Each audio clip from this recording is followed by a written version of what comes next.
ఎండ్రికాయల curry ఈ స్టైల్లో ఎప్పుడన్నా ట్రై చేయకపోతే పక్కా ట్రై చేయండి. చాలా అంటే చాలా టేస్టీగా ఉంటుంది.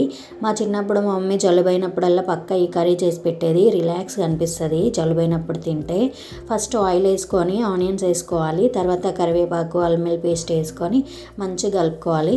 తర్వాత పసుపు కూడా వేసుకొని మొత్తం కలిసేలాగా కలుపుకొని క్లీన్ చేసి పెట్టుకున్న ఎండ్రికాయలు ఉంటాయి కదా, అందులో నుంచి కొన్ని చిన్న చిన్నగా కొండలు ఉంటాయి కదా, అవి తీసి పక్కన పెట్టుకొని మిగిలిన అన్నీ వేసేసుకొని మంచిగా కలుపుకోవాలి. ఆయిల్ ఇంకా ఇంగ్రీడియంట్స్ అన్నీ వీటికి పట్టేలా కలుపుకొని మంచిగా మగ్గనివ్వాలి. అక్కడ మగ్గుతున్న లోపే ఆ తీసి పెట్టుకున్న కొండలను ఉంటాయి కదా, అవి మిక్సీ పట్టుకొని మంచిగా వడగట్టుకోవాలి.